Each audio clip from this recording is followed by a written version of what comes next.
হালাল হতে হবে সেটা তো আমরা জানি। রিজিক কি হতে হবে? হালাল হতে হবে, যেটা আমাদের 90%-এরই কম বেশি হারাম। কম বেশি কি 90%-এরই হারাম। দাড়ি টুপি পাগড়ি জুব্বা পরে আমরা যারা চলাফেরা করি, আমাদেরও বহু মানুষের রিজিক হারাম। অনেকেই সুদি কারবার করি, সুদি লেনদেন করি, অনেকেই মাপে কম দেই, অনেকে আবার আল্লাহর রাস্তায় সময় দিচ্ছি, বোনের সম্পত্তি দেই না। অনেকে দেখা যায় মাল সিন্ডিকেট করি। দাড়িওয়ালা লোক ফার্ম ঘাটে বসে ব্যবসা করছে, মাপে কম দিচ্ছে। দাড়িওয়ালা লোক যাত্রাবাড়িতে তার একটা গোডাউন আছে, সেখানে সে পণ্য মজুত করছে, সিন্ডিকেট করে দাম বাড়াচ্ছে। রিজিকটা কি হালাল হলো না হারাম হলো? রিজিক হালাল হওয়াটা এত কঠিন শর্ত, যেটা এই যুগে আসলে উতরে ওঠা খুব কঠিন। এই কারণে বহু কিছু হচ্ছে, আবেগ অনেক কিছু হচ্ছে, বড় বড় অনেক লেকচার আমরা দিচ্ছি ঠিকই, বাস্তবতা আসছে না। বাস্তবতা আসছে না।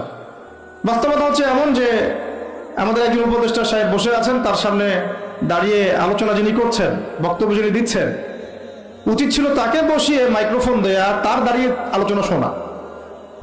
উচিত ছিল সেই ওস্তাদকে মাইক্রোফোন দিয়ে বসতে বলা, এবং তার উচিত ছিল দাঁড়িয়ে থেকে তার কথা শোনা। বাস্তবতা হচ্ছে যে আমরা সোশ্যাল, রাজনৈতিক, অর্থনৈতিক বিভিন্ন জায়গায় এখন পর্যন্ত ওই শক্তি অর্জন করতে পারি নাই যে শক্তি উমর রাদিয়াল্লাহু আনহুর সময় আমাদের ছিল। এটা তো বাস্তবতা। কিন্তু মাঠে ময়দানে আমাদের কথা হচ্ছে মাশাআল্লাহ, অনেক বড় বড় কথা আমরা বলছি, অনেক সময় শোডাউন করে জনবল দিয়ে বা স্লোগান দিয়ে মনে করছি যে আমরা অনেক কিছু করে ফেলেছি, কিন্তু বাস্তবতাটা এমন না। বাস্তবতা অনেক অনেক অনেক বেশি খারাপ, যেটা আমরা চাই এই খারাপ অবস্থাটা দূর হোক। এই জন্য আলোচনাগুলো আসা উচিত। বাস্তবতা হচ্ছে আবেগ দিয়ে দিন প্রতিষ্ঠা হবে না। আবেগের দরকার আছে, তবে আবেগের উপরে বিবেককে স্থান দিতে হবে এবং খুব ডিপ্লোম্যাটিক হতে হবে, বাস্তবতা বুঝতে হবে, প্রজ্ঞা হিকমার সাথে আমাদেরকে আঁকতে হবে। অনেক সময় মনে হচ্ছে আমাদের সংখ্যা অনেক, কোটি কোটি, 12 কোটি 14 কোটি। আসল যুদ্ধক্ষেত্রেই দেখা যাবে আসলে আমাদের সংখ্যা আসলেই কত। ঠিক আছে? তো মূল জায়গায় আসি আবার, আমি একটু ভিতরে চলে যাচ্ছি, যে আমরা যদি একটা কাজকে ইবাদত মনে করি, সেই কাজটা ইবাদত হিসেবে গণ্য হওয়ার জন্য 3টা শর্ত আমাকে পূরণ করতে হচ্ছে। আল্লাহ পাকের সন্তুষ্টির জন্য, 2 হচ্ছে সেই কাজটা করতে গিয়ে, আমার ইবাদত করতে গিয়ে আমার রিজিকটা অবশ্যই হালাল হতে হবে। এই দুটোতেই আমরা আটকে গেছি। কিন্তু কারাগারে আমাদের উলামায়ে কেরামগণ বসেছিলেন, তারা আলোচনা করছিলেন যে আমরা সবাই এক সেলে বসে আছি, আসলে কি সমস্যা? সবাই সমস্যা নিয়ে মুজাকারা করছে না, সমস্যাটা কি, কি হলো?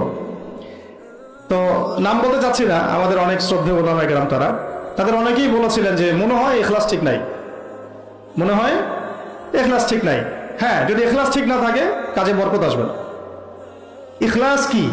শুধু আল্লাহর জন্য করব, যাই করি শুধু আল্লাহর জন্য করব, মানুষকে দেখানোর জন্য না, জনপ্রিয়তা পাওয়ার জন্য না, মানুষের বাহবার জন্য না। এমনকি আমি যদি চাই বাংলাদেশে শরিয়া আইন কায়েম হোক, সেটা চাবো আল্লাহর জন্য, আমি ক্ষমতায় গিয়ে কায়েম করবো এই জন্য না। এটা আল্লাহ পাক XYZ যে কাউকে দিয়ে করাইতে পারেন, সেটা আমি হইতে পারি, আপনি হইতে পারেন, যে কেউ হতে পারে। কিন্তু আমি চাচ্ছি শরিয়া আইন বাস্তবায়িত হোক। যদি আমি এভাবে চিন্তা করি যে না, আমাকে যেতে হবেই, আমি সেই কাজ করবো, আমারই ক্ষমতা দরকার, তাহলে এটা হবে দুনিয়ার জন্য কাজ করা, আমি আমার ক্ষমতার জন্য করছি। তো মূল বিষয়টা হচ্ছে সাহাবায়ে কেরাম রাদিয়াল্লাহু আনহুম আজমাইন, তারা নিজেরা দায়িত্ব এড়িয়ে যেতেন, মানুষ জোর করে তাদেরকে দায়িত্ব দিতেন। এর ফলে কাজে বরকত হতো, ইখলাস ঠিক থাকতো। তারা দিনের বেলা ঘোড়সাওয়ার থাকতেন, রাতের বেলা দরবেশ থাকতেন। এই জন্যই দেখা যায় যে উমর রাদিয়াল্লাহু আনহু খেলাফতের সময় একটা বকরির বাচ্চাও না খেয়ে মারা যায় নাই। সুবহানাল্লাহ। আর একটু আগে তো আপনাদেরকে একটা এক্সাম্পল দিলাম যে আপনাদের 3 বারে রাস্তাঘাটের কি অবস্থা। তাহলে 50 বছর, স্বাধীনতার 50 বছর ধরে যারা পুরো বাংলাদেশের রাস্তায় ঠিক করতে পারে নাই, তারা কত বড় দুর্নীতিবাজ চিন্তা করে নাই। 50 বছর ধরে একটা দেশকে রাডারবিহীন থাকতে হচ্ছে, স্যাটেলাইটবিহীন থাকতে হচ্ছে, পারমাণবিক কোনো অস্ত্র নাই, নিউক্লিয়ার কোনো মিসাইলস নাই, কোনো জিওপলিটিক্যাল বড় বড় রাষ্ট্রের সাথে অ্যালায়েন্স নাই। পক্ষান্তরে উল্টা কুফার, তাগুত, মুশরিকদের দাসত্বে আমাদেরকে নিয়ে গেছে। তাহলে 50 বছরের খেয়ানতের লিস্ট করলে মানে আসমান, এক আসমান থেকে দ্বিতীয় আসমান পর্যন্ত হবে আর কি লিস্টটা। এত খেয়ানত, এত খেয়ানত, 50-60 বছর হয়ে গেছে। এখনো যে বিষয়গুলো নিয়ে আমাদের কথা বলতে হচ্ছে, এটাই হচ্ছে সবচেয়ে লজ্জা। এই বিগত স্বাধীনতার 50 বছরে আমাদের এমন একটা জেনারেশন রেডিমেড পাওয়া উচিত ছিল, যাদের ঘরে ঘরে আলেম, ঘরে ঘরে হাফেজ। এখন ঘরে ঘরে খুঁজলেও, বোম মারলেও আলেম বের হয় না, ঘরে ঘরে খুঁজে ছান মারলে একটা করে হাফেজ বের হয় না, আলেম বের হয় না। ঘরে ঘরে ছান মারলে যে কোনো একটা টিকটকার ঠিকই বের হয়। এই বাস্তবতা। বাস্তবতা আর আমাদের স্বপ্নের মধ্যে আসমান জমির পার্থক্য আছে, এগুলো হাসির কোনো বিষয় না, এটা হচ্ছে বাস্তবতা। মানে পুরা প্রাইমারি স্কুল থেকে শুরু করে প্রাইমারি স্কুলের শিক্ষক, প্রাইমারি স্কুলের টিচার এবং স্টুডেন্ট, হাই স্কুলের স্টুডেন্ট, হাই স্কুলের টিচার, অনার্সের স্টুডেন্ট, অনার্সের টিচার, মাস্টার্সের স্টুডেন্ট, মাস্টার্সের টিচার, তারপরে যে বিবি এমবিএ, তারপরে যে আপনার প্রাইভেট ইউনিভার্সিটি ইত্যাদি ইত্যাদি, ইভেন বিসিএস সেক্টর, শিক্ষা কমিশন, এমপি, মন্ত্রী, পার্লামেন্ট, সবগুলোকে যদি একটা জায়গায় আপনি বসান, সবাইকে এই 15-16 কোটি মানুষকে একটা জায়গায় বসান, দেখবেন যে এদের 90% কোরআন তেলাওয়াতি করতে পারেন। 50 বছর হয়ে গেছে স্বাধীনতা, আর কোনো রাস্তা খোলা নাই। যত তন্ত্রমন্ত্র নিয়ে আসো, যত তন্ত্রমন্ত্র, এখন তো 4টা-5টা আছে, আরো যদি নতুন কোনো তন্ত্রমন্ত্র নিয়ে আসে, তারপরেও এই জাতির মুক্তির কোনো পথ নাই সিরাত ছাড়া। এখন আমাদেরকে আগে সিরাত পড়তে হবে ভাই, সবাইকে আগে সিরাতটা পড়তে হবে। সিরাত পড়লে পরে আপনারা বুঝতে পারবেন যে ইনশাআল্লাহ তাআলা কোন পথে আমাদেরকে হাঁটতে হবে। এখানে টপিক অনেক ডিপ দেওয়া হয়েছে, অত ডিপে গেলে আমাদের সারা রাত চলে যাবে। আমি শুধু ভাষা কয়েকটা পয়েন্ট বলতেছি, একটু মনোযোগ দেন। নবী সাল্লাল্লাহু আলাইহি ওয়াসাল্লাম যখন থেকে কাজ শুরু করেছেন, কাজ বলতে আমি দাওয়াতের কাজ বোঝাচ্ছি, তখনকার সমাজটা কিন্তু আমাদের মতো এতটাও মানে কমফোর্টেবল ছিল না। একটা অমুসলিম রাষ্ট্রে তিনি দাওয়াতের কাজ শুরু করেছেন। মক্কা কি ছিল? একটা মুসলিম রাষ্ট্র না অমুসলিম রাষ্ট্র?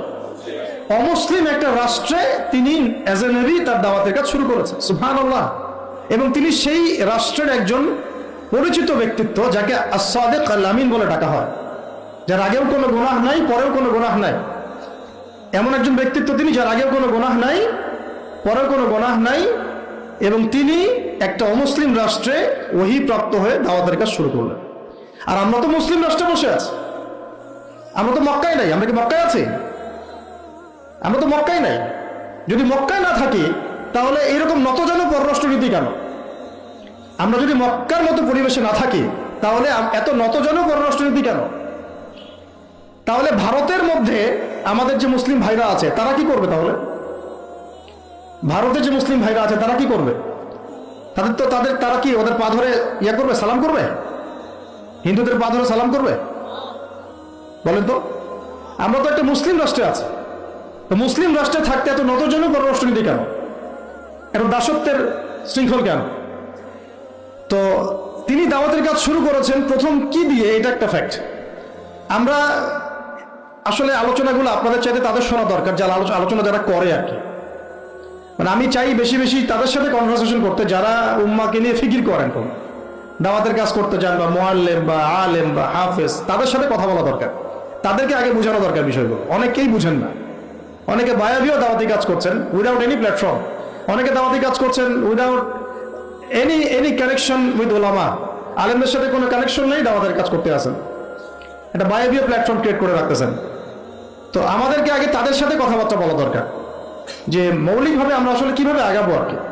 প্র্যাকটিক্যাল কথায় আসেন। এই যে আমরা এতগুলো কথা বলছি না, আমি আপনাদেরকে পুরা পথ ও পদ্ধতি এখানে গিলায় খাওয়াই দিতে পারবো, কিন্তু বিশ্বাস করেন, গিলে খাওয়ার পরে আপনি কিছু করতে পারবেন না। কেন পারবেন না? আপনার কোনো অ্যাসোসিয়েশন নাই, কোনো ফাউন্ডেশন নাই, কোনো সংগঠন নাই, কোনো রাজনৈতিক ক্ষমতা নাই, কোনো রাজনৈতিক দলও নাই, রাজনৈতিক কোনো অ্যাপ্রোচও নাই। কিন্তু একটা সেকুলার রাজনৈতিক দল আপনার চেয়ে ভালো ফিল্ড ওয়ার্ক করতে পারবে, কারণ তার চেইন অফ কমান্ড আছে। আমাদের তাওহীদপন্থীদের কোনো চেইন অফ কমান্ডই নাই।